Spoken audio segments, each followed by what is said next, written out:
to the cloud. Okay. Great. So call this meeting to order, August 22nd, 2024. The time is 6:46 p.m. Let's do a roll call. Alan Genovese. Present. Tupper Brown. Present. Catherine DiMatteo. Present. Dorinda Bell Up. Present. Jane Dutcher. Present. Ginger Robinson. Present. Also present are members of the Mars Consultants Group. First order of thing is to call to order, which we've done, and we're going to approve the minutes of July 2024. So moved. You want to do discussion after you get a second? Second. All right, there's a couple of things that if I'm looking at the right ones, can you hear me? Yes. Oh, thank you. Okay. So throughout the whole agenda, every time it says Michelle Garuso, she has one L in her name.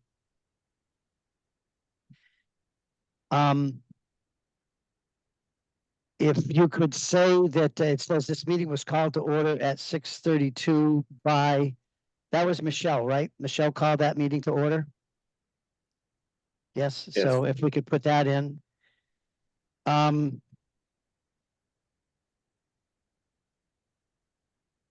Said list, the minute said we were gonna list the schools. It just said list, but there were no schools there.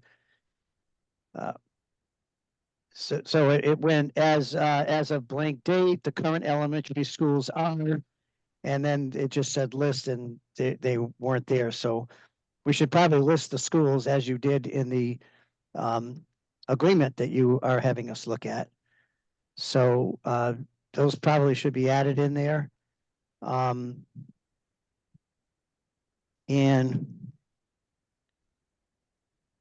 I think, Alan, you've lost me here. Where does it say you're going to list the schools? so number 3 is an a B, B. and then there's a 1, 2, 3, 4. And it talks about lease of schools. B4. Right. Oh, okay. Yeah, list is in parentheses. Yeah. But right, yeah. I think the shortcut was, list the schools, but the schools should be there. And I think that was all that I had. Okay, so do you want to approve with those amendments? So Dorinda, your motion is to approve as amended? Yeah. Approve Okay. as amended. All right, I'll second. Yeah, now we vote. Chris. Do a roll call vote. Alan Genovese. Yes. Catherine DiMatteo. Yes. Dorinda Bell Up. Yes. Tupper Brown. Yes. Jane Dutcher. Yes. Ginger Robinson. Yes. I vote yes. It's carried. All right, so the next item on the agenda is continued discussion of proposed section 4. That's right.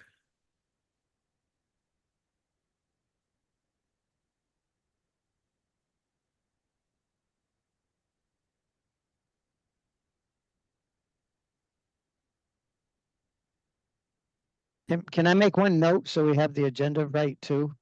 Sure. Jay, at the end of the agenda, it says attachments, and then it says minutes for July 26th.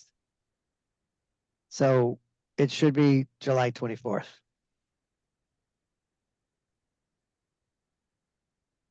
Okay, got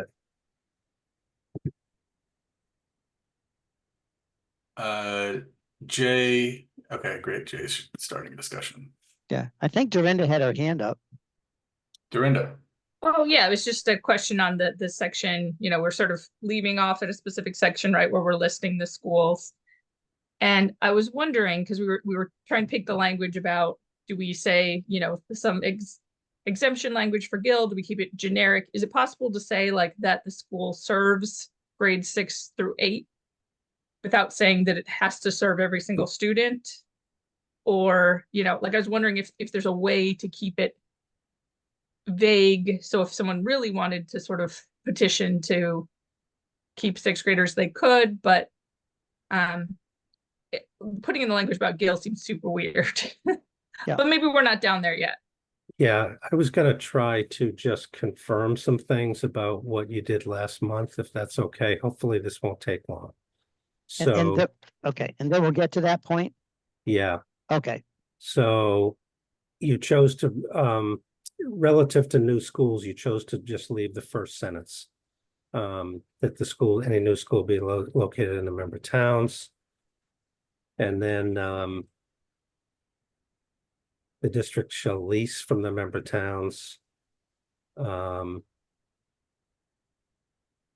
Okay, so this is all good. Just maintain superintendency of the buildings. This sounds familiar, I hope.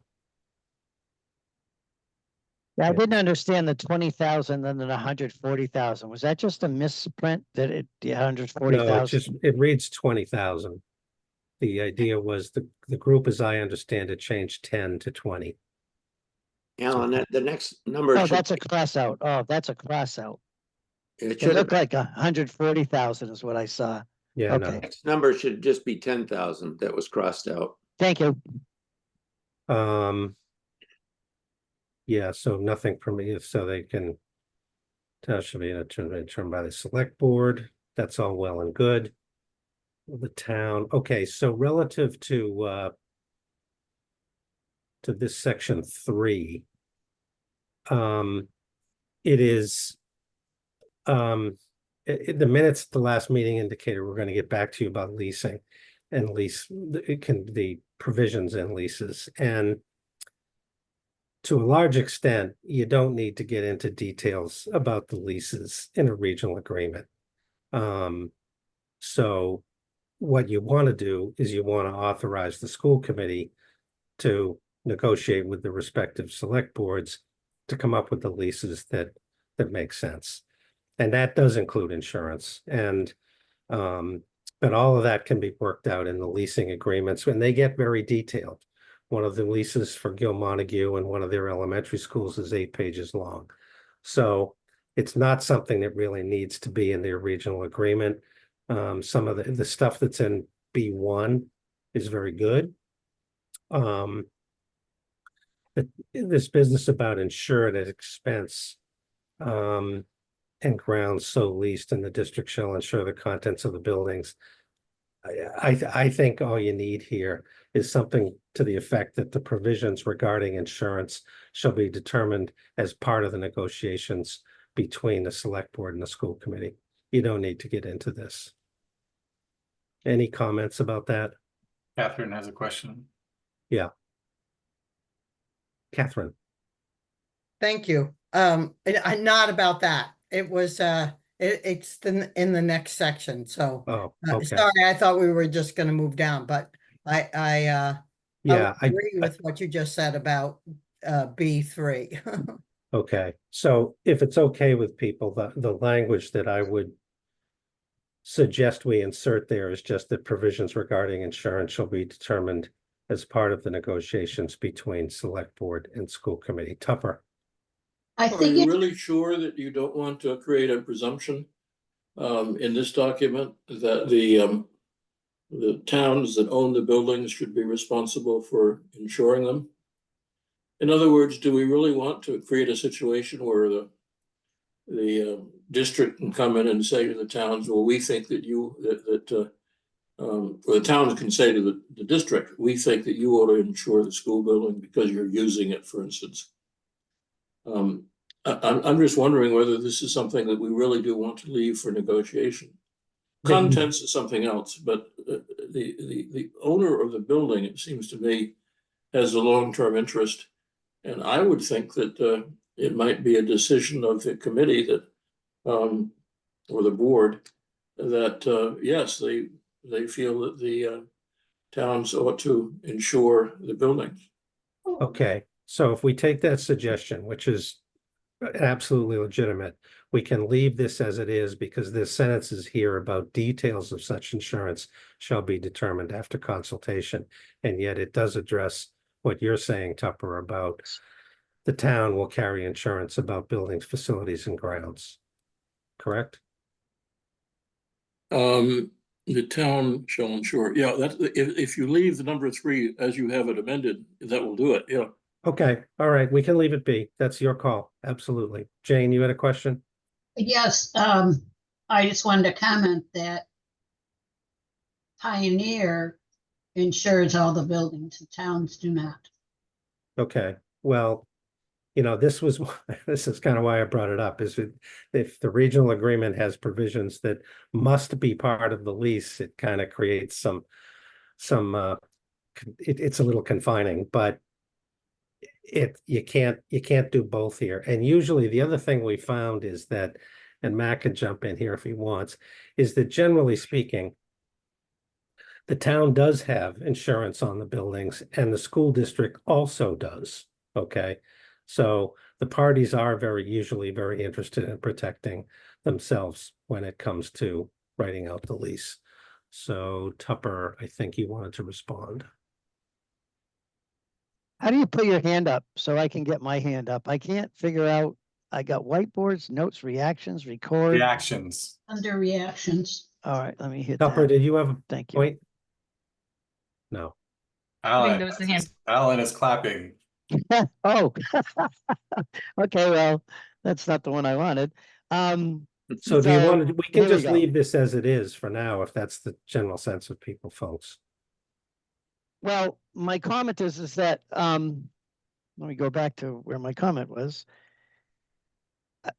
I like the point that, well, I want to ask you, so are you saying, first of all, that Pioneer owns the Northfield Elementary School? Jane, is that what you're saying? To my knowledge, and I guess I should check what Bernardston's insurance policy says. But to my knowledge, the district insures all of the school buildings, whether they're elementary buildings or the high school. And Ginger might remember, didn't the district pay the insurance when they closed your elementary school? They paid the insurance for a period of time after that closure. I think so. I'm not 100%, but I think so. The other comment I have is that I think the second sentence, details of such insurance shall be included in the lease agreement. Yes. I agree.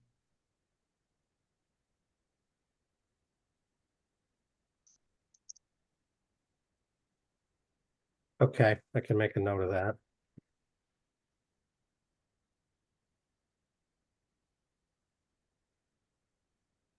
And put a period after that, or you're still gonna have after consultation with the select board, because then it means like they're gonna talk about whether or not they want to include it or not. Oh, you're not going to have a lease unless the two parties are talking and agreeing on what goes into that lease. So I think if it says it has to be included in the lease agreement, that's sufficient.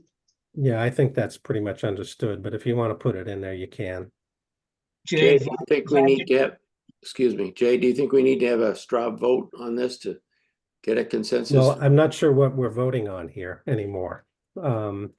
So it seems to me that people want a phrase here that says the town is going to insure at its expense the buildings, the facilities, grounds so leased. And then I'm hearing another suggestion that the details of insurance shall be included in the lease agreement. And of course, we have to keep after consultation with the select boards. So that's just a matter of wordsmithing. And Tupper suggested it should stay as it is.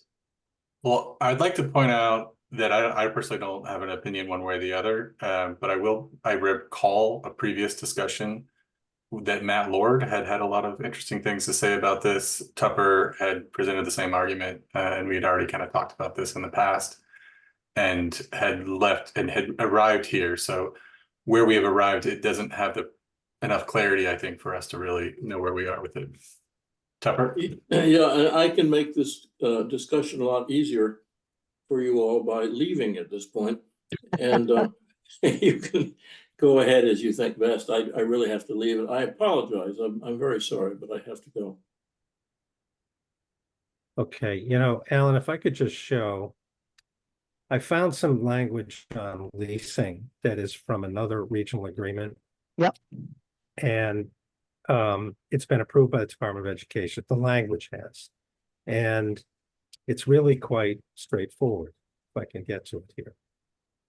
It's this part right here. All right, let me. Each of the leases authorized shall be for a maximum of, 20 and years, that's yeah. this paragraph. Let you read it for a moment. It's the last paragraph.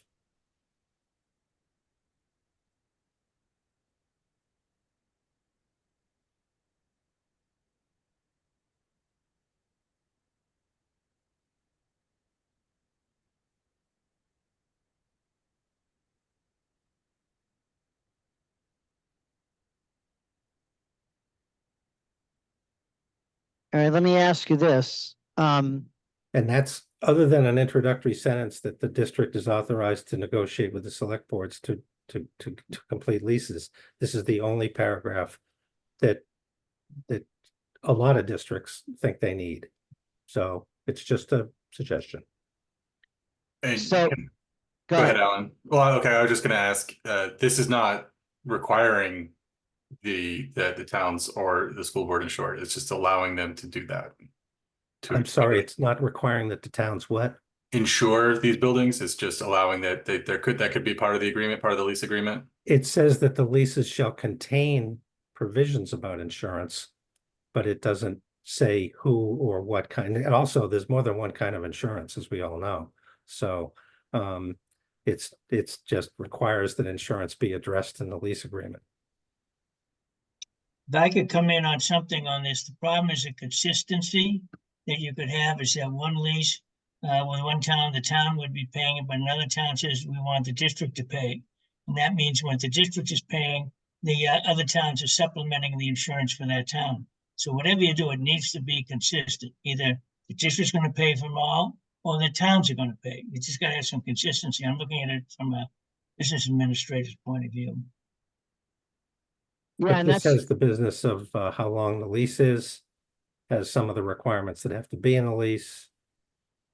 It has the phrase that the department likes these days about the fact that the school committee has general charge and superintendence of the leased schools. That's kind of important. And it has the provision that no rental is charged. And then there can be other terms as determined by the board and the committee. So anyway, it's a way to address this. It's generally not a big issue for districts and towns. Jay, does comments? say that the district will do all the insurance. No, it says No, that the it says- lease will contain an insurance provisions. Okay, This is authorizing the district to insure. for the district to insure, yes. So that sounds like that'll be the district's total responsibility. Well, it doesn't have to be. The town can also have its own insurance, as Steve mentioned in one of our meetings, Mac. I'm not sure if you picked up what I said. You just need to be consistent between the towns. You can't have the district picking up for town A and B, but not the other towns they're paying. So it's a consistency issue on who's paying for what. So you need to be consistent. That they follow that. That's my concern. Where is the, in this regional agreement, I'm assuming that there's something very clear in terms of it, like we have in here, if the cost exceeds $20,000. Because when I look at this and it says to the district insured, repair, improve, remodel, modernize, I have trouble with that. Okay, Because I think it's way beyond what we should be putting on a district. Because that basically takes total ownership of capital improvements and things that have to be done on a continual basis. Okay, So I don't like this language. This does not authorize the district to do anything. What it says is the lease shall contain provisions authorizing. So however the leases get worded, that's the authorizing verbiage, not this. This That's- is authorizing them to alter and remodel. I would, That's, I mean, somebody else is going to be working on the leases. I would be in favor of adding a phrase someplace in here saying that the leases, each elementary school lease or each building lease must be consistent. However, that can get worded. Dorinda? So That's that we okay. don't say, okay, the district can do all of this stuff to, I don't know, Northfield, but Bernardston's on its own, or Irving or Gill is on its own, There needs to be a Okay. phrase about consistency in there someplace. Somebody else is smarter to know where to put it. Dorinda. Yeah, this isn't really, it's just saying that the lease is going to determine the provision, so it's not determining anything on its own. So, that would be it. If we're concerned about this paragraph, it means we're concerned that that the school committee wouldn't make an equitable lease and people wouldn't agree to it. So I think, which is not a concern for me. I think this paragraph's okay. If I were to take Jay's advice and what Jane just said, this paragraph determines the criteria for the lease, what's an acceptable lease that has to be in here. And it has to include what the insurance situation is. It doesn't make, and hearing Jay say that this is what most districts need, that kind of sounds right to me. So I put Jane and Jay's words together and think that this paragraph is good to go. The boilerplate one. Okay, well, why don't we try to add a sentence at the end that the district will strive for consistent provisions in all of the elementary leases? Perfect. well, we can put that in, but it's still, I think it's problematic that you can have one town say, nope, we do not want to be responsible for this. And another town says, nope, we want, it just, we can strive, but to Steve's point, we want to be specific enough to keep it fair, but the other things general enough that, you have some negotiation that's going on. I would think we could identify the most important things that we need to say there's really, this is the way it's going to be and whose responsibility, and then have your general language on other details, that can be negotiated that aren't going to have a dramatic impact on assessments where other towns are paying for things because that's the way they negotiated their lease. Well, we already have agreed to the fact that anything over $20,000 reverts to the towns. Okay, that's already here. Mhm. So I guess we need suggestions here. Some people like this, some people don't. If there are specific things that need to be in the lease, you can put them in there. It's just that it's going to put some preliminary requirements on negotiations before they even start. And most cases, that's not needed. Also But- doesn't say But you anything. can go back about- to the old language if you want to.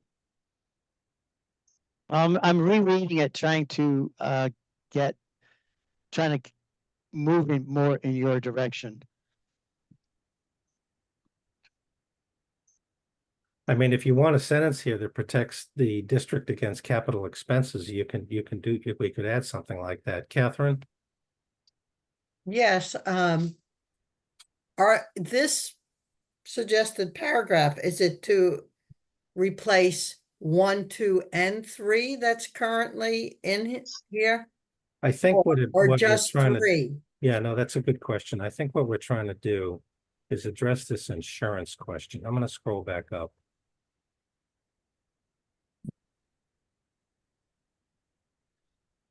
Okay. Here it is. So you already have some of this stuff in here, okay? Mhm. In paragraph 1, I like that, paragraph 1. leases contain a provision is amended about the length of time, Mhm, maintain superintendency, so that's in there, mhm, okay? And then you've got a capital debt trigger. mhm. And then, so what we really need, Catherine's asking a good question. What you really need is, what do you want to say about insurance? Mhm. And that's why at the outset of the conversation, I was suggesting that provisions regarding insurance shall be determined as part of negotiations with the select boards. But people seem to want more stringent language than that. The district, see, right here, you're obligating the town to insure. And this isn't a document about towns, it's a document about the district. Mhm. So you crossed out the one that, the way it did read was the district shall ensure. Yes, and that- that's on me. So Maybe it should stay like that. it The should district say shall. district shall insure it. So what you're doing is you're creating an obligation that the district's going to insure the buildings and facilities and grounds. Okay, Mhm. contents of the building. The district is probably also going to have to carry casualty insurance in addition to this kind of insurance. So the second sentence kind of addresses that. Yeah, it So does. you may be good with this if you want to stay with it. Yeah, I like this with Jane's suggestion, shall be included in the lease agreement. Okay. All right. I Well, like how it the about- way it is with that to make it clear. And then somewhere in there, work obviously with you negotiate with the boards, with the select board. So somewhere in there, have in consultation with the select board. All right, so why don't we say that the district, we're gonna undo this one, the district shall insure its expense. And the district shall insure the contents of the buildings.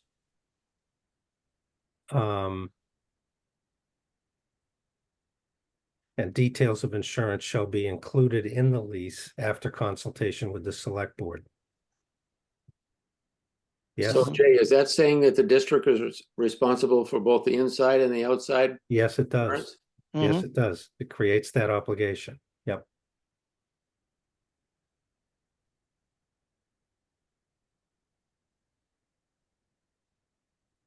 And Jane, do I understand that Berniston, the district in their lease insures the Berniston school? I believe it does. Yeah, I- okay. I'd have to go and look that up too. Oh, wait a minute. I think I have their old agreement, so I'll look while we're talking. Go ahead. Dorinda, did you have a question? Oh, no, I was just thinking, oh, we should sort of flag this because it seems like this is something we'd want to get the town's opinion on. If the two districts are doing it definitely different. So that's more something I could do and talk to them. Yeah, Gil Montague, yeah, they each insure their own. Is that what we're saying currently? well, see, if you have a general statement about insurance, then you can accommodate. You've got 6 different towns, so, and how many of them have schools? 3, 4? Warwick, Bernardston, Northfield, and Gill. I think And mind you, it's only Leiden that doesn't have a Yeah. school. And we would like that to say Bernston Leiden Elementary School. Even though it's town of Bernston in the list. Bernardston, is that the name of the school? It's both of our schools, yes. But is it the official name of the school? I don't know what the official name is. Yeah, I well, can't see, we say, have but I've seen it both ways. I've seen No. it both ways. We need to put the official name in. If you get back to me about that, I've changed it. Bernston Elementary School serving the students of Bernston and Gill And Leiden. in Leiden. Okay, So where are Joe, we on number? Jay. B3. Joe, before you leave that, just, so I pulled out the Pioneer agreement. And, they have it that, all schools which are part of the district shall be, located in member towns. Any of the schools constructed within the district shall be located at the site, blah, blah. That the district shall lease from member towns, the buildings, facilities, grounds for, all elementary schools operating as a school in the district. So did you just not use any of this language? The district shall enter into a written lease, I think this is to your point, of the elementary schools, which shall include contracts, services. Each lease shall be for a term of not more than 20 years. The lease may contain provisions for the extension of, and you have that, chapter 71. The district shall administer all expenses for maintaining and operating such buildings, facilities, and grounds, and keeping them in good condition repair. Nothing contained in this lease shall prevent the committee from permitting the use of the building. So when it gets down to the one we're talking about, the district shall ensure at its expense the buildings, facilities, and grounds so leased. Details of such insurance shall be determined after consultation with the select board and the leasing agreement on behalf of the towns and the buildings. I think we could use the language you already have. Okay, straw vote on using the language we have. Sounds might- good to me. Yeah, So where is, try to keep track of this. Alan, you want to keep the language we have? Yeah, the language, yeah, and then, if it comes up again for discussion, at least we've built off this was section 4. And it looks like you captured, you went through some of it. Maybe all of it, but I like what it has in here. I think it captures what we're trying to do. Okay, so I'm gonna put, as in terms of the straw vote, I'm gonna say you're a yes. Is Yes, Catherine, yeah. are you a yes? it doesn't, yeah, I'm fine with it. Chris, are you okay with it? Yep. And Jane? Jane, can you hear me? James, there? James. Yes, I agree. I- Okay. All right. And am I leaving I anybody had an out? interruption, so I Dorinda. didn't hear your question. Dorinda, are you okay? I'm happy with to it? discuss something else. It's fine. I'm gonna highlight it as a thing to talk about because, Yeah, what the district or select board imagines would make sense for this many people. I'm just gonna consult some experts. All right, so I think we either like it or we want to move on, if I can sum it up. I think we need, I'm sorry, I don't want to cut anybody off. Somebody say something? Jane said that she agrees that we need to move on. Okay. Let's see. Okay, so the just the school purposes. Yes. And then this is the list of the schools. And okay, so secondary schools listed below shall be owned by the district. can you fix that Bernardson School so that it's that?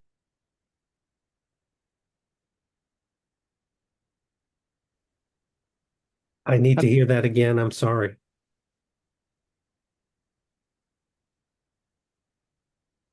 Jane, you disappeared after you had a few words. Let me unmute it. Currently, Bernardston Elementary School is usually referred to as Bernardston Elementary School, serving the students of Bernardston and Glyden. And I will check on that to see if it became official or if it was just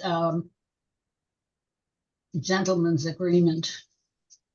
Even though Catherine and I are not and never will be gentlemen. Quite a long name.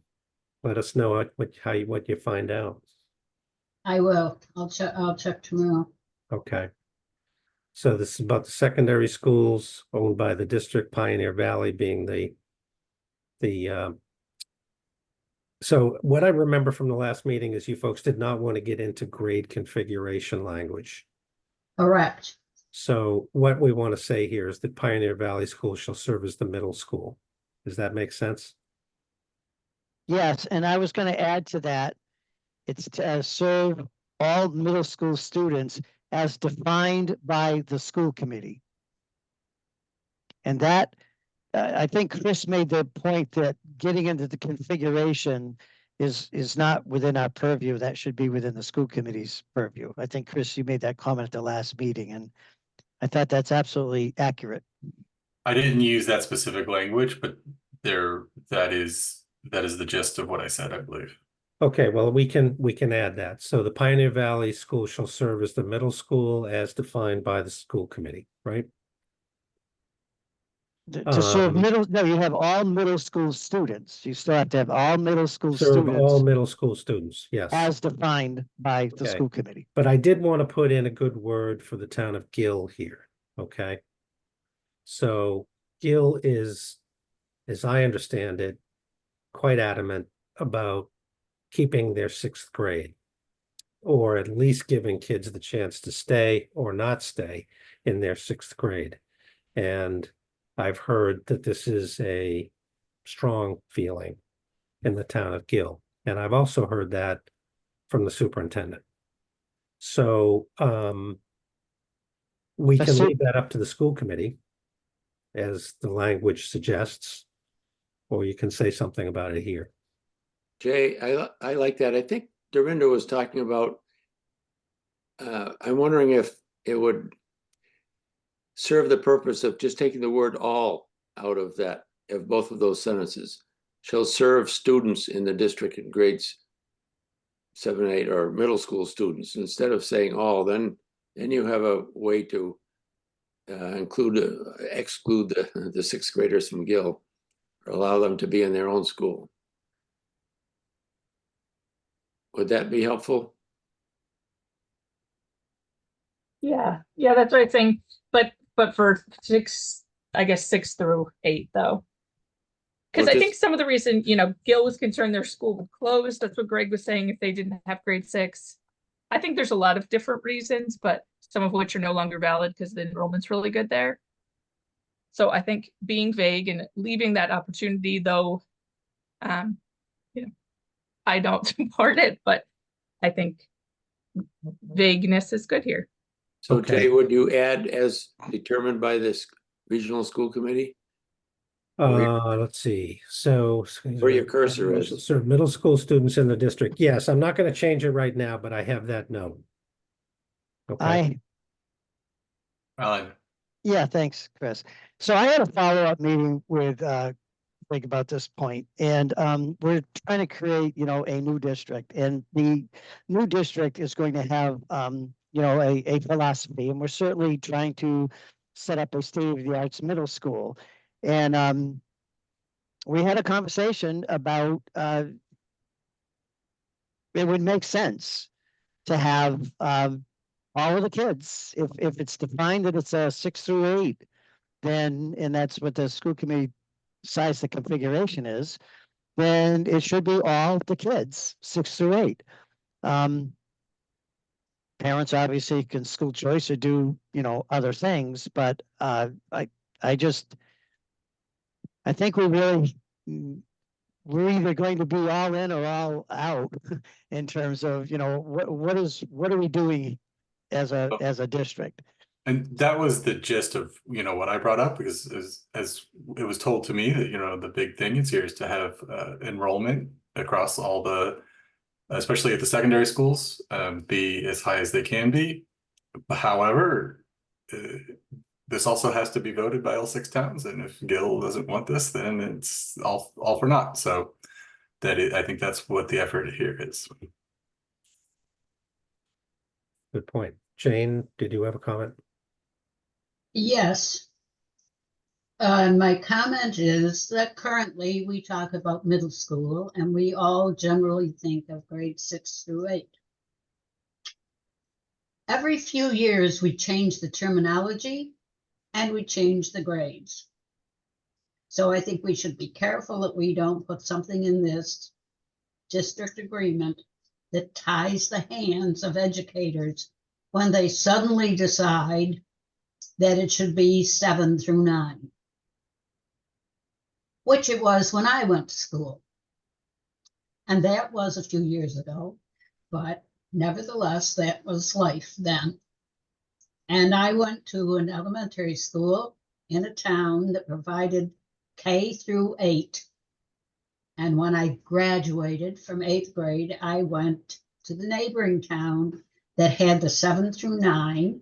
And so I spent 1 year at their junior high, what's called then, and then I went on to high school. So my point with all of that is we shouldn't be putting grades in here. We should have terminology that allows for sensible change in the future. I would agree with that too, and I think that the magic bullet there is to just use the word middle school, but to not include Alan's school board clause there. Catherine? I would agree that we shouldn't name the grades and just use middle school and also remove the all, because I think we should. Alan, I get your point, and it really makes sense in terms of this, larger regionalization that we're trying to accomplish.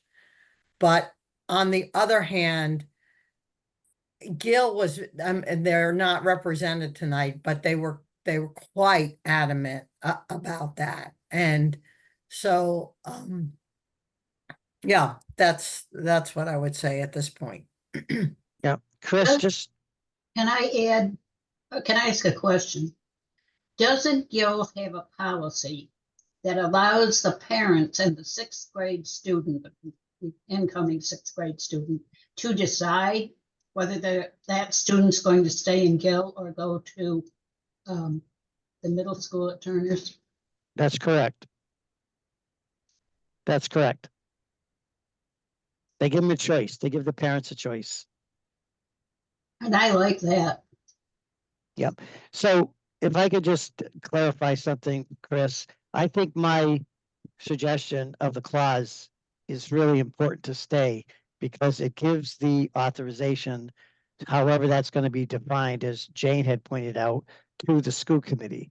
So the Pioneer School District will serve middle school students in the district as defined by the school committee, or whose configuration is defined by the school committee. That makes it really clear that if things change, they have the authority to make those changes. Ginger?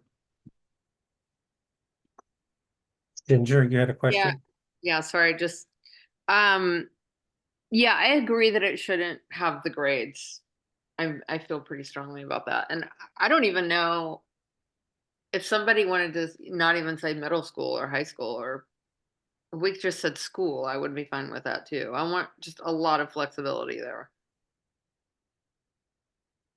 Okay, so my note so far is that this sentence here, the Pioneer Valley Regional Schools shall serve middle school students in the district in a grade configuration defined by the school committee.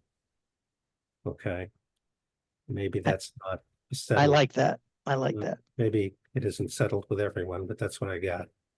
And then this doesn't need to be there, this next sentence. Nor does this one. So then the Turners Falls High School shall serve all students in the district in grades 9 through 12, or do you want to just say all high school students? And again, right, and again, as defined by the configuration by the school committee. So they always have that flexibility. Okay, so serve all high school students. I went to school in a district that had a 9th grade center, and I haven't heard about a lot of that, but there's all kinds of configurations out there that could exist. Yep. Okay, so basically the pattern would be repeated with both sentences, okay? Yep. As to configuration as defined by the school committee. Okay. So I got a Yes, question. Jane. What did we say about the elementary school? Did we say they were pre-K through 6, or did we get not? We're not, there's nothing in here yet about that. Okay, Okay, it basically says no. that they are elementary schools, and most of the time that's a pre-K through 6 or 5, okay? But it doesn't have grade configuration here.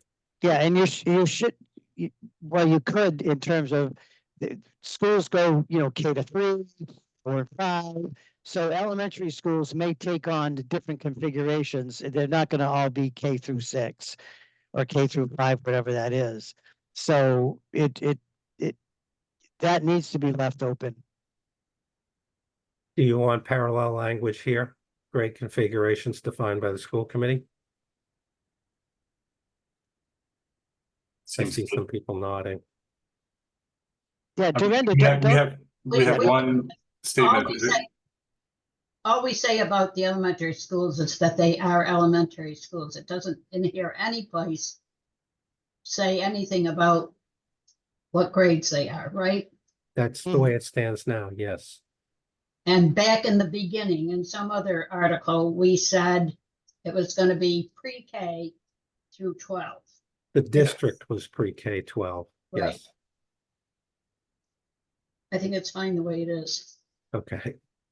Okay, so the next big thing to tackle here is closing a school. And this document, because you need something here about how to do this, should the need arise.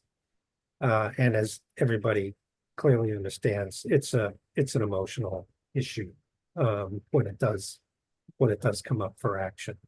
So it's important that it be spelled out. And Jane, do you still have your hand up, or is that an old hand? No, I'm sorry.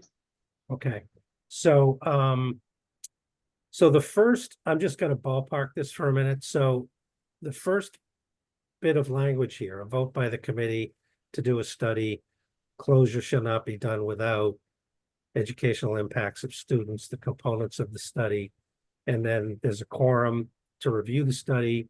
There's also an ad hoc committee that reviews the study for the school committee so that there's outside voices. And then these two things are out of order really, but a vote by the committee to close the school shall require a 2/3 majority of the committee. The important point there is that the committee's making the decision to close the school, okay? And then there's this language here, which probably needs to get cleaned up about what the obligation of the district is if they vote to close the school. Now the second, so that's option one. All that stuff happens according to this draft, if you want the committee, school committee, to make the decision. The next section is a lot smaller because it's about town meeting making the decision, okay? So they can only be closed permanently. 1 or more years is irrelevant. We should take that out. And a positive vote of the majority voters at meeting call for such purposes in the member town in which the school is located. Okay, so as you may imagine, when the town meeting has the authority, the sole authority to close a school in its town, that seldom happens. Maybe never. So those are the two big options. And I guess you've had a chance to see this, and maybe you want to comment or offer some suggestions about which option you like. Dorinda. I just sort of want to confirm that it has enough language that like if basically everybody's on board, that there's like a quick exit strategy, right? Like if Bernardston wanted to move to the Pioneer campus and do an extension, or if we want to close Hillcrest and make an extension on Sheffield, that it isn't like, when things are in motion already, that we don't need to like wait several years to discuss everything. So is that the under extraordinary circumstances? Well, if you had, I don't know if I understand your example correctly, Dorinda, but if you had a school that was going to get phased out as part of a school building construction project, I think you'd probably be following a different route on this because the school committee would be applying for a grant. The project would be reviewed in Boston and it would either be approved or not approved for grant funding. And all of that would have to be widely shared with all of the member towns. But you do ask a good question. If the school is permanently closed, you may have a point there about, something that doesn't hold something up forever. Yeah, Yes. yeah, I just wasn't sure because there are like both districts are already applying for the MSBA grant to, there's not necessarily buy-in in both districts, or that's my understanding, but in Gil Montague, there is to build on Sheffield. Oh, I didn't know that. Can you say more about that? Well, to close Hillcrest, so Hillcrest is getting too expensive to maintain, so they're trying, because they're on the same campus, they're trying to just build an extension on Sheffield. That way you can just have one school and close Hillcrest, which is, gets harder to maintain. Is Hillcrest the one where the super's office is? No. Sheffield. So they Yep, want just to across the close field. they want to close the smaller building. Yeah, Put it the that shorter way. building, yeah. Yeah, I don't okay. know what the floor space is, but yeah. And they yeah. want to put a wing on the larger building. Yeah, for the pre-K to 2. Wow, okay. I didn't know that. Thank you. Chris. Is it possible to have a different criteria or methodology to close a school for primary and secondary schools? Because as I understand the kind of spirit of these 6 towns is that primary schools want to be in the towns and it's the secondary schools that are the more shared resource. Yes, I think, and yeah, sure. I think you make a good point. The elementary schools are, they have these very long historic and emotional ties to the town of residence, and the regional schools maybe it's different. Yeah. I think ownership is it's an different. interesting point because I was told at the outset here that like any elementary school closure on this thing is just a non-starter. So let's try to build that in, I guess, or leave that to the towns. So Yeah, I have, that's also very worthwhile. So if you have a merger that all 6 towns are voting on, and embedded in the merger is a school closure, you're already walking uphill. Yeah. So I had a lot of little comments or big comments around this, and I'd like to just throw these out for people to think about. They're not answers to things; they're just things to think about, because we're certainly not going to nail any of this down this evening, and there probably is going to take several meetings. But here's some of my preliminary thinking, just to remind folks that Warwick did not want to close and did everything in its power to try to remain open, and including trying to become a Horace Mann school. All that was for naught, because obviously it closed. When there is no language since there was no language in the regional agreement, we thought that we were grandfathered and we could, do what we needed to do to remain open. But what we learned was, since there was no language, they filed legislation, and it was closed by an act of legislation because there was no document that prevented that from happening. So if there was a regional agreement that had specific language and outlined, then that's a binding legal document, and the legislators could not have come in and overturned it. So they created language or created a pathway for Warwick to close. So keep that in mind in terms of the kind of the bad feeling that now exists. Warwick spent 2 years jumping over every hurdle that Desi threw at them to open back up. And so they finally now have a school and a school committee, which I am on and chairing actually. And they've put the policies and they've put all the infrastructure in, and it's quite amazing that they now have a fully functioning elementary school. a non-starter would be that they would go through that horrific experience again.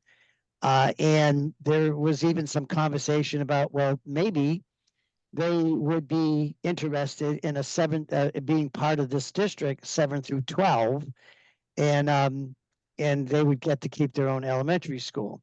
So I've been thinking about that for a long time, and I guess from my perspective, since the towns were all on board to making this a 6-town regional, that my present thinking is, because if they were going to go down that road, I would have to go back to the planning board.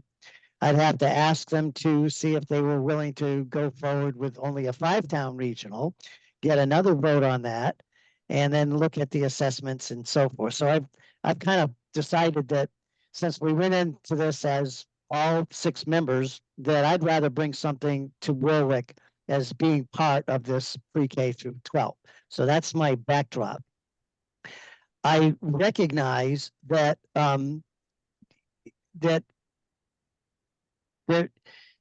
yes, it should be a 2/3 vote of the committee that this is something they want to do, and there needs to also be some language about the towns, voting. And I like the way that the school committee votes, and then the town has to affirm and it has to pass, in the towns. I would like to see language in there that basically says the towns that would have their school closed, if they did not support that the school couldn't close. However, as I thought about that and the unfairness of that, to mean that a very small school that could be a real drain on the budget and the other towns have to, pick that up and make that up, that doesn't seem fair as well. And Steve, I hope you're listening, because you're the kind of the guru in the finances for maybe thinking about how this might happen. So I was trying to figure out a scenario where, that if the town voted to not close the school, it couldn't be closed unless, and then I tried to get into the fairness of it, like unless the cost of the school exceeded a certain percentage of a 5-year average operating budget of the elementary schools, or some amount. So there was something in there that basically said that if it exceeded a certain threshold in its expense, then that vote of the town saying we don't want to close wouldn't prevail.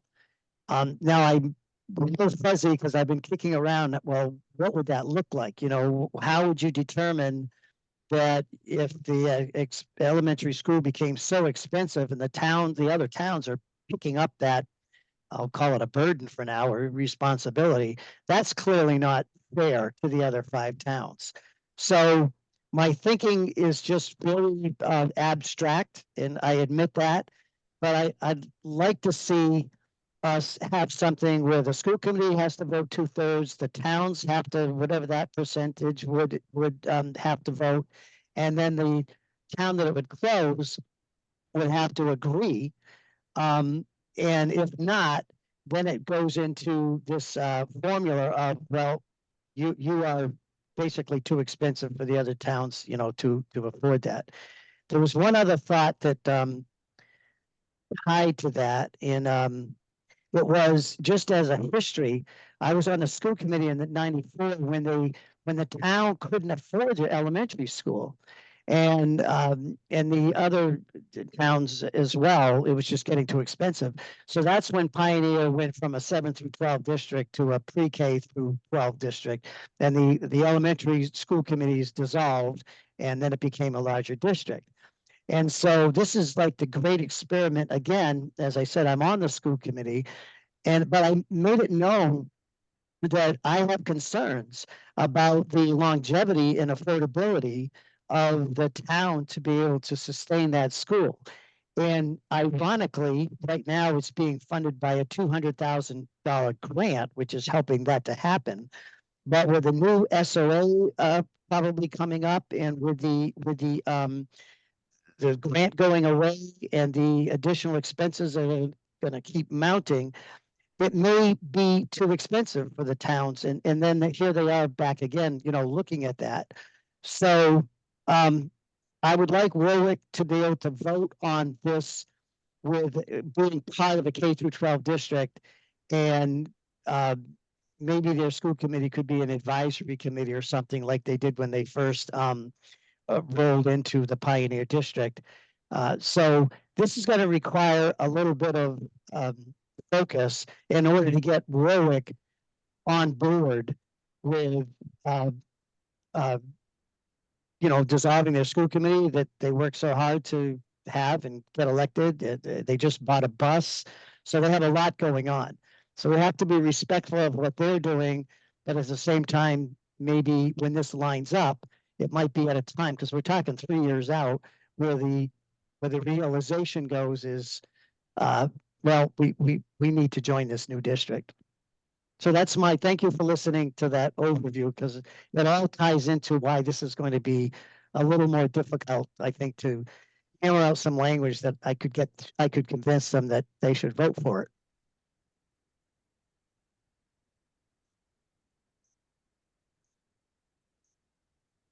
How many, is there any reaction to Chris's suggestion that there be two provisions here, and that one of them be for elementary schools and one of them be for the regional schools, if I can call them that? Secondary schools would be a better term. You may want a town meeting vote component for your elementary schools. You may want to give the school committee, after they do their due diligence and so forth, the decision on a secondary school. Unlikely that the secondary schools will close, but I mean, by way of example, if I'll be right with you, Jane, in a preliminary sense, if the middle school is, I don't mean to backtrack, but just to give you a sense of size, if the middle school is 6 through 8 and the high school is 9 through 12, even if you take 10 or 12 or 15 kids from Gill and leave them in Gill, the middle school is a bigger school than the high school. Okay, so just so you're not surprised by that, because the 8th grade to 9th grade transition is when there's a lot of migration of kids, and that I don't mention that because you need to do something about it. I just don't want you to be surprised by it. And with the kind of numbers that you're talking about, a secondary school is not going to close. You're going to need these buildings. Yeah. Mm-hmm. I hear, I think Alan has given us an awful lot to think about. I also do not like the under extraordinary circumstances phrase. And you'll probably all laugh at me. But I think if any district wants to close a school, they will find extraordinary circumstances to be able to use their own timeline. You can write whatever you want to in here. That's my opinion about that. That's definitely true in the post-COVID era. Yeah, well, that's why there's a question mark there, because the question mark is there because I'm almost certain that when you get to the point of reviewing this with the Department of Education, they're going to ask what are extraordinary circumstances. Oh, they'll probably love it. No, I don't think they will. I think they're going to want it defined. But at any rate, we got a lot of hands up. That would be nice. Dorinda? Anyway, the third thing I wanted to say is, I'm sorry, but I have to leave now. My son's going home tomorrow, and I want to spend the evening with him. Okay, have a good evening. Good luck with the rest of the meeting, and I'll see you next month. And if you set a second meeting, that's fine. Let me know when it is. Thank you, Jane. Okay, good night. Thank you. Good night. I'll call you and talk to you again. All right. Thanks. Okay, I think Dorinda asked you next. Yeah, I think just maybe if we don't want extraordinary circumstances, we might just want a provision that, you know, if you have before the districts are merged, because we both have things in the pipeline in the MSBA system, then that's just, you know, that counts toward this timeline, basically. Yeah, you'd, if, as long as you move this thing along, the way that, and Steve can sort of comment on this, but a school building project takes a long time to complete. So if that's what you're referring to, I agree with you. You could complete a process similar to this. I know people are uncomfortable with parts of this, but you could complete a process like this in the time it takes, you know, within the time frame of an MSBA project. I think you're right. Steve. Thing John had mentioned in the money, a lot of times what happens is considered for closure. One is the building is so expensive to operate, needs to be repaired, just can't continue with it. And you're comparing buying a new build, whatever, it's just too expensive for the building. And the other is the enrollment issue, because if you have 20 kids in a classroom and you have 10, the cost per pupil in the 10 will show up more than the 20 because it's cost per pupil. You have to have the same staff and everything else. So there's a reason why it would want to be not assigning students, which result in the closure of that.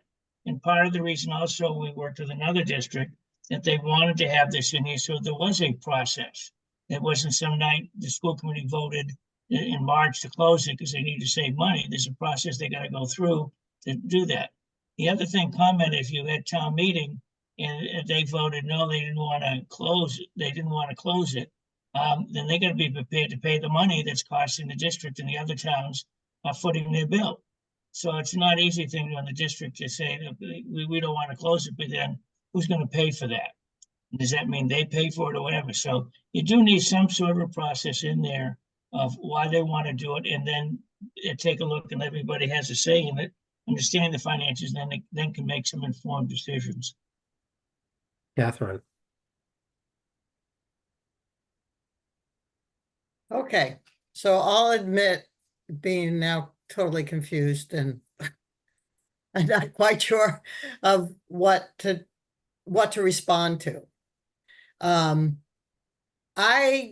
Chris, I agree that we have to make a distinction between the elementary schools and the middle or the high school, because I think that once the district gets formed, there's really only one middle school. There's only one high school. There's many elementary schools, and it's not likely that you're going to close one of those two unless under completely drastic circumstances, enrollment just like plummets to nothingness. I mean, we may be close to that.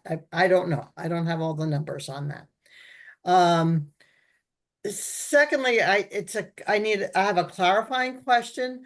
So we have 1, 2, 3, 4, 5, 6, 7. And then we have a word that says or, and then we have a very short paragraph.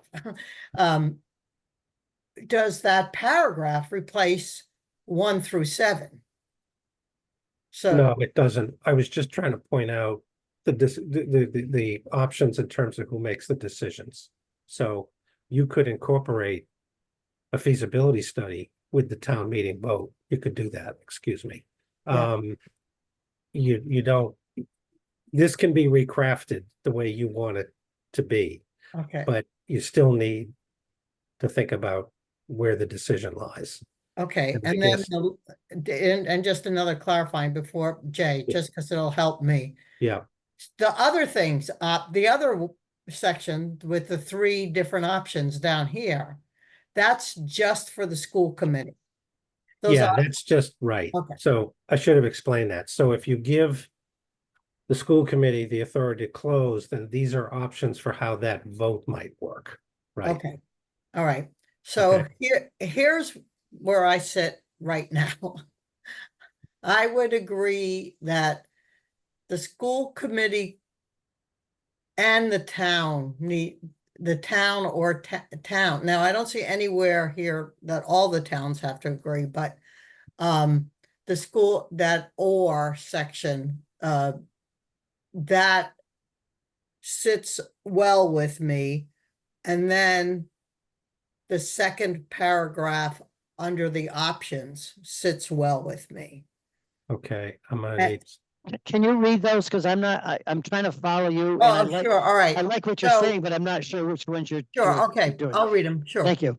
Schools within the district can only be closed permanently or for a period of 1 or more years upon the affirmative vote of at least 2/3 of the members of the full committee and at least a majority of eligible voters present at a meeting called for such purposes in the member town in which the school is located. Then that's the or, you know, Mhm.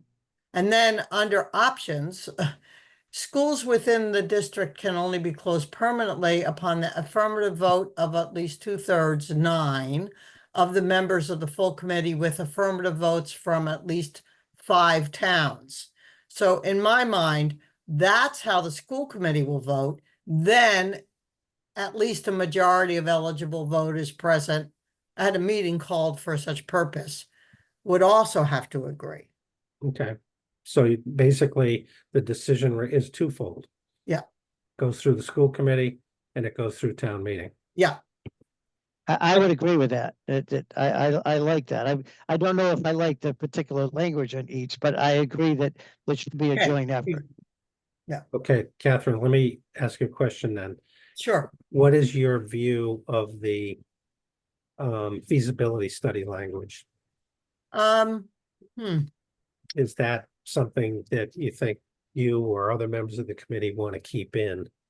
I was thinking we're running out of time, but I might want to streamline a little bit, a bit of this for the next Yeah, conversation. I mean, I think that I think you have to have, I think a feasibility study is smart because everybody's gonna ask the questions anyway. Right.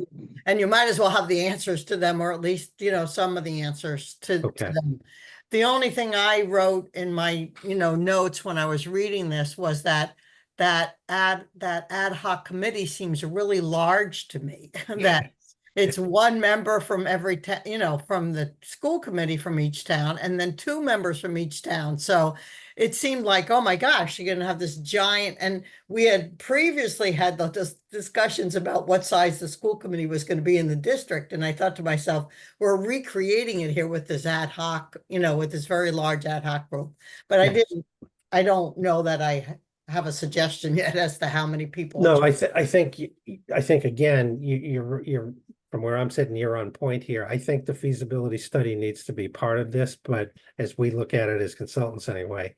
But there are parts of this feasibility study language that need sharpening up. And if the ad hoc committee stayed that big, you'd have to drag people off the sidewalk to get them on there. So and also this business about the committee's going to give the school committee is going to give the ad hoc committee recommendations due consideration, but may ignore them if they choose to. There's some things here that maybe we can make more workable, if I can put it that way. And maybe we can take a stab at that at the next meeting. Ginger has a question. Yeah, maybe have a bit of a pessimistic view of the future, but I think a school committee should just be able to close the school without the town vote. As much as I hate to say it, I know, like I think that's probably the right thing to do, like the ethical thing to do, the most moral thing to do, but I don't. You know, a district is a group. We're a group of towns. I feel like we're gonna have a lot less students in the future. I think we are gonna need to close schools, and a town is not gonna vote to close their school, and a school could become a real drag on the district. And it could come to the point that it just needs to happen, and that the school committee thinks so, the educators maybe think so, maybe the union thinks so. And I just don't see the town doing it. Yeah, it's hard to get a town meeting vote. I think somebody earlier in the conversation mentioned that there can be circumstances that are just But so we compelling. did in Leiden. So I mean, Yeah, and yet we can't fill our school committee seats. So we have 3 school committee members And we only have two because we don't have a third one. And now we only have one who's actually put their name forward for the next round. So if I was going to leave it to the school committee, we're so poorly represented, and that I can't see that changing in the future. Sorry, I jumped right in. Well, No, it would I be know, the, well, I it would know, be the I'm- regional committee though, Catherine. It wouldn't be the local committee, right? So, Well, There that's, is no local. that's what I'm talking about, the district committee. yeah, Right. right. Alan, I think you were next. Yeah, thank you. So, having been on the outside looking in, we had a superintendent with no experience, a business administrator with no experience in regionalization, convinced the Department of Elementary and Secondary Education that it would be in the best interest to close the school. And what they were doing is just cannibalizing the system to try to save teaching positions at the high school. So having the school committee do that and having the administration convince the school committee, I would hate to see that responsibility and that power in the hands of just a school committee. I think the towns need to be a part of that. And so whatever language you have, there should be the school committee vote, and then there should be a town vote. To the point about 5 out of 6 towns, well, obviously that means that the 5 towns that the schools are not closing may support it, and the one town, that's why it's 5 out of 6, is going to say no. So that's why I was going around to finding out a mechanism that said, okay, it's not fair for the other towns to carry a school just because. And that's why I was trying to entertain some language that I liked. First of all, Steve, I won't get into the depth of it now, but I liked your comment about, if they calculate how much addition it's going to cost, which we passed on to the other towns to keep the school open, maybe then that assessment should be part of, that's what the town that wants to keep their school open is going to be obligated to pay. Another way of looking at it is taking a look at the per pupil costs, which I like that as well. That if you calculate the per pupil cost of the various building, and if it exceeds a certain threshold, 15, 20, 25% or some amount, then that dictates that if the school committees vote and the other towns voted to close it, then that would take whatever the word is, jurisdiction over, not closing. So I'm trying to figure out language that would get Warwick to come on board, because the bad taste in their mouth of what they had to go through is so alive and well that they just can't go through another thing where the school committee said, oh yeah, we decided to close you now. We're going to do it. We just can't have it like that. That's all. Yeah, I think Chris had his hand up here. So I take Catherine's point about that it's not likely that we're talking about closing middle schools or high schools today. The spirit of the idea is that there is a compromise that has to be made here somehow, and that the spirit that I understood was that we are trying to increase the enrollment at the secondary schools. That is the major kind of motivation for this effort. Enshrining that motivation into how we can close schools, I think, is a good idea. I guess also, though, maybe defining what the bottom is for the closure of an elementary school. So it's like, leave it to the town unless the cost per pupil is so dramatically out of whack, and not by Boston standards, but by kind of Western Massachusetts standards, that it has to, there has to be an escape valve somehow. Yeah. Yeah.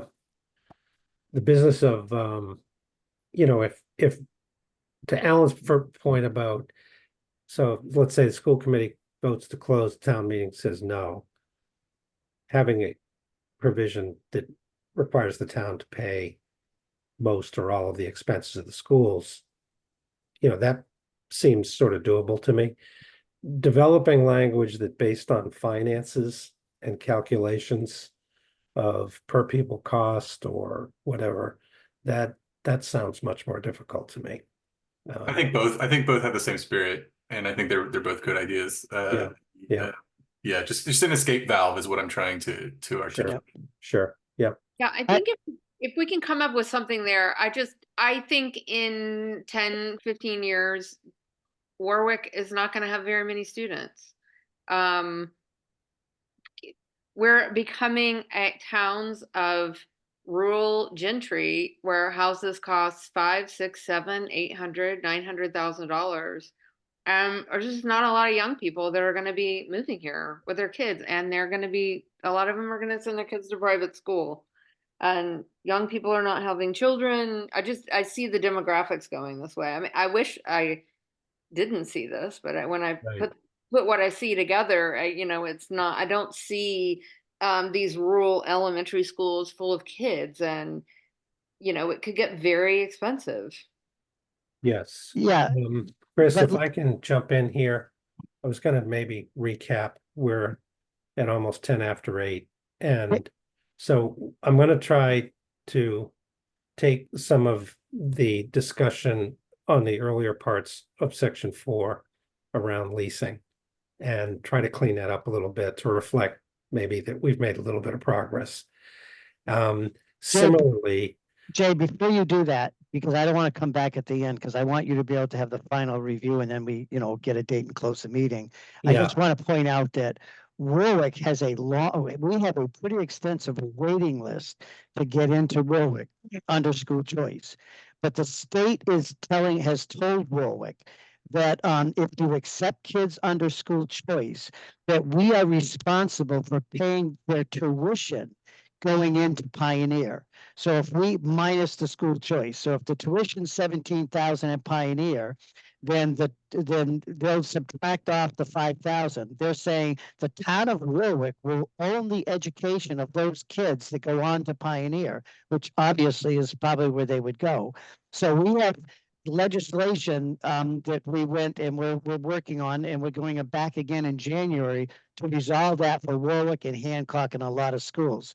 So I only throw that out there because we do have small numbers, but we have a waiting list. And these are kids that could come into the new district. But if this doesn't get resolved, Warwick's future is not very bright in terms of this. So we're hoping that gets resolved as well. So Yeah, there's a 'cause it lot of is things school- happening. right. So school choice is when you accept a kid, you own them, right? That's the way it works right now. Well, no, this is a new interpretation by DESI because it was never enforced until 2022, and they were looking the other way until Warwick opened their school. Now, all of a sudden, this regulation that was there has the interpretation for everyone, not just Warwick, because they had to do that, which says that if the town of Orange sends a kid to Warwick Elementary School and we accept them, then we're going to own them right through high school, which means the residents of Warwick has to pay the tuition of Orange students. It's an insane interpretation, but they're staying by that. But absolutely, you're right, Jay. Usually, if you take a school choice kid, you're obligated to have them all the way through. Because Warwick is not a K-6 district, it's a K-12 district, we are responsible. So that's really important to keep in mind when we're talking about Warwick. When I'm talking about Warwick, I want them to be a part of this district, and we've got to figure out how to make this work. Yeah, okay. So the other thing was going to be that to clean up a little bit of this language around the feasibility study, because I think that's generally, I'm imagining that there could be some consensus around the need for a feasibility study, maybe not with a huge ad hoc committee, maybe with an eye on timeline. And then possibly clean up this language at the end of the document so that the two options are more clearly spelled out. So that's what sort of, and we'll do some thinking about some of the other things that were mentioned about the town paying if a town meeting chooses to keep the school open, et cetera. I think that's good. There's a lot more discussion that probably needs to happen. We're not near a decision. We're over yeah. this meeting. And the only thing we can vote on, I believe, is to whether or not we adjourn. So we should figure out the next date. Yeah, so I think we have September 25 is the next date, Chris. Okay. Yep. And then the other thing I just wanted to mention quickly is I did include section 5 and a report from the Abrams Group, and also I think it's a spreadsheet around projected assessments for a 6-town region. And I know that we're finding section 4 to be kind of challenging, But section 5 is something that, once we get through this, section 5 should not be very difficult to get through, because it's all about statutory requirements for developing the budget. It's not about the details. It's just about the calendar for doing a budget. So take a look at the Abrams Group report. Take a look at the projected assessments. It does, for me, it required some careful reading, because there's a lot there. So I just wanted to mention that in the event that we make a lot of progress on section 4 in September. And then I'll turn this back to you, Chris. Well, Alan has his hand up. Yeah, Chris, just so that I complete the work that we did on Tuesday, I just want to make Traz aware of the fact that concurrently, in order to, as you know, we have to have a name for the regional school district. And Deb Pote and Deb Loomer, who are on the on the 6-town regional, offered to co-chair a subcommittee that will involve middle school students, high school students, parents, teachers, and so forth. And so they're going to do that concurrent with our work, and then bring back recommendations to us to what names they may come up with. They may even do a survey, you know, to see which ones the communities like the best. And then that will be however that goes, we can make a recommendation from that to the planning board. The other thing, Chris, is I'm looking at the details of the financial things, and I'm thinking there may be, I was hoping Matt would be able to join us, but I'm thinking there needs to be an ad hoc committee or a working group to get a little more into the details of how the assessment language is pretty good. The language we have in there is pretty good, but when we get into